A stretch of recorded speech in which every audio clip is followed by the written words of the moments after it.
Assalamualaikum warahmatullahi wabarakatuh. Sahabat beriman, salat subuh memiliki nilai yang tinggi di dalam syariat Islam. Bahkan Rasulullah SAW mendoakan langsung umatnya yang menunaikan salat subuh. Orang yang menunaikan salat subuh juga disaksikan oleh malaikat. Akan tetapi, ada bacaan surat pendek yang tidak dianjurkan. Lantas, apa keutamaan salat subuh? Benarkah malaikat menyaksikan langsung ketika kita menunaikan salat subuh? Bacaan surat apa saja yang tidak dianjurkan di waktu subuh? Tonton video ini hingga akhir agar tidak sesat. Sebelum lanjut video ini, jangan lupa untuk menekan tombol subscribe, like dan share, dan mengaktifkan lonceng notifikasi untuk mendukung channel ini agar dapat menyiarkan syiar Islam. Apa keutamaan menunaikan sholat subuh? Di dalam Islam, banyak terdapat keutamaan menunaikan sholat subuh. Sholat subuh ditunaikan terbitnya fajar, waktu di mana orang-orang dalam keadaan yang tertidur lelap. Betapa banyak kaum muslimin yang lalai dalam mengerjakan sholat subuh. Mereka lebih memilih melanjutkan tidurnya ketimbang bangun untuk melaksanakan sholat. Karena itu, Rasulullah SAW mengkhususkan sholat subuh mulia dengan keistimewaan tunggal. Sholat subuh bahkan memiliki sifat-sifat tertentu yang tidak terulang pada sholat lainnya. Saking istimewanya, orang yang mengerjakan sholat tepat waktu didoakan oleh Rasulullah SAW.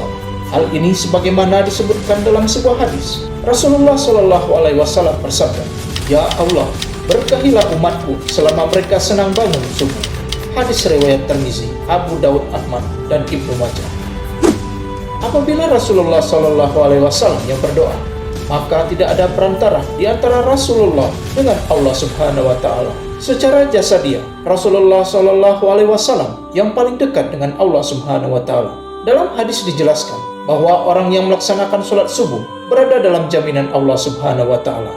Rasulullah SAW bersabda, "Siapa yang menunaikan sholat subuh, maka ia berada dalam jaminan Allah.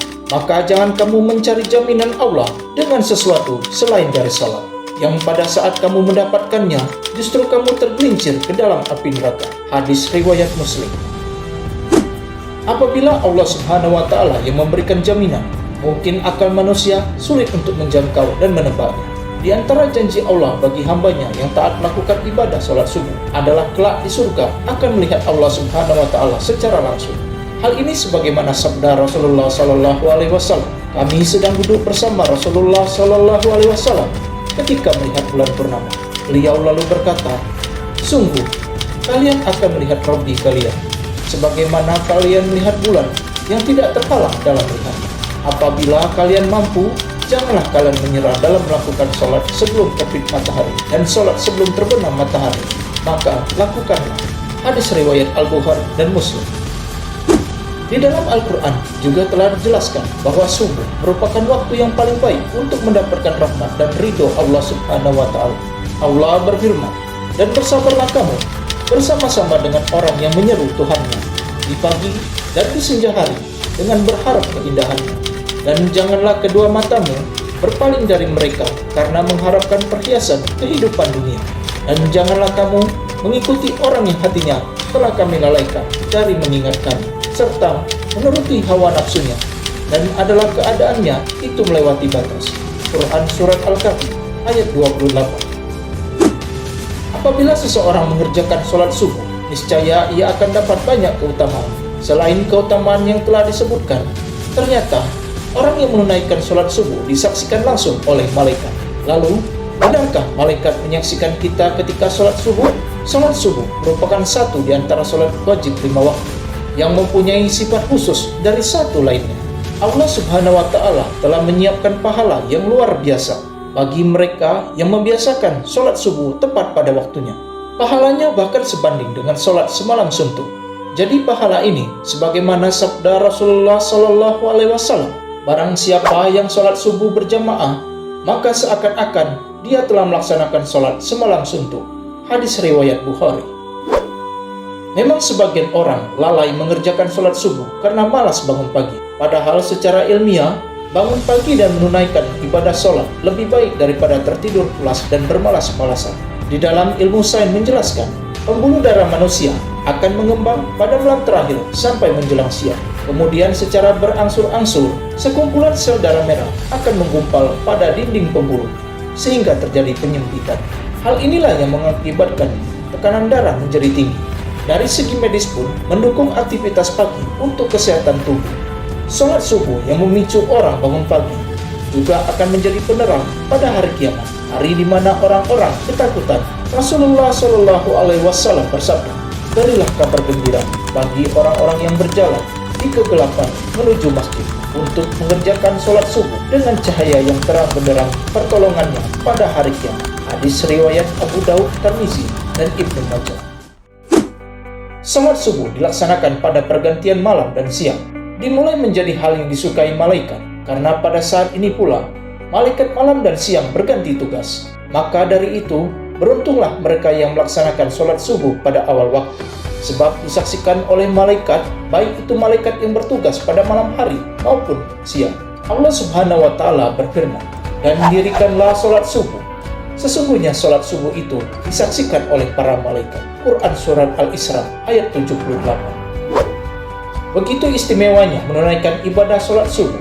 Selain mendapat pahala, baik dari segi medis, disaksikan pula oleh para malaikat. Lantas, surah apa saja yang tidak dianjurkan dibaca ketika sholat subuh? Begitu utama dan istimewanya sholat subuh, sampai-sampai ada bacaan surat tertentu yang tidak dianjurkan. Dalam Quran Surat Al-Isra ayat 78 dijelaskan bahwa malaikat menyaksikan langsung orang yang menunaikan ibadah sholat subuh. Dari tafsir ayat tersebut, para ulama menyimpulkan bahwa pada sholat subuh setelah bacaan Al-Fatihah disunahkan membaca Al-Quran panjang, baik surah atau ayat.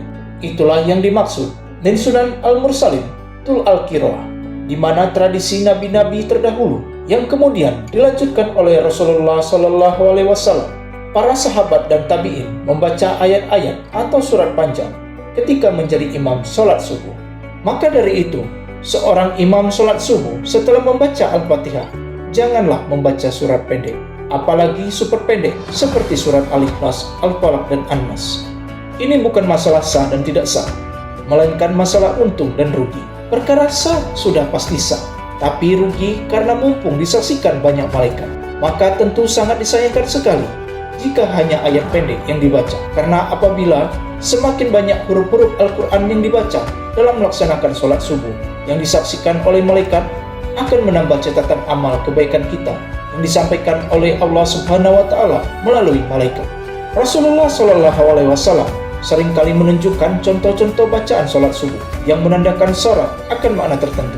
Pada beberapa riwayat, Rasulullah Shallallahu Alaihi Wasallam disebutkan sering membaca surat Al-Waqiah, surat At-Tur, surat Kahf, dan surat At-Takwir. Rasulullah Shallallahu Alaihi Wasallam biasa membaca surah-surah seperti surah Ar-Rum, Yasin, dan As-Saffat. Dari Jabir bin Samurah, ia mengatakan, Rasulullah Shallallahu Alaihi Wasallam melakukan sholat-sholat wajib seperti sholat yang kalian lakukan pada saat ini. Akan tetapi, terkadang beliau meringankannya. Sholat beliau lebih ringan daripada sholat kalian. Dan terkadang dalam sholat fajar atau subuh, beliau membaca surat Al-Waqiah dan surah-surah yang semisal. Hadis riwayat Ahmad. Sholat 2 rakaat sebelum sholat subuh atau sholat qabliyah juga memiliki keutamaan. Keutamaan qabliyah sholat subuh, pahalanya besar dan fadilahnya digambarkan lebih bagus daripada dunia dan seisinya. Sholat sunnah ini dilakukan sedang-sedang saja, tidak perlu berlama-lama. Ada pendapat yang menunjukkan waktu abdal untuk menunaikan ibadah sholat subuh ketika langit menguning, pertanda matahari siap-siap mulai terbit. Namun pendapat ini kurang populer, meskipun ada juga yang mengamalkannya. Sahabat beriman, begitulah keistimewaan sholat subuh. Sudah seharusnya tidak ada lagi yang menghalangi kita untuk meninggalkan selimut dan mengakhiri tidur kita untuk melakukan sholat subuh. Bukankah menunaikan ibadah sholat subuh ini menjadi bagiannya begitu besar dibanding dunia dan seisinya? Wallahu a'lam bishawab. Wassalamualaikum warahmatullahi wabarakatuh.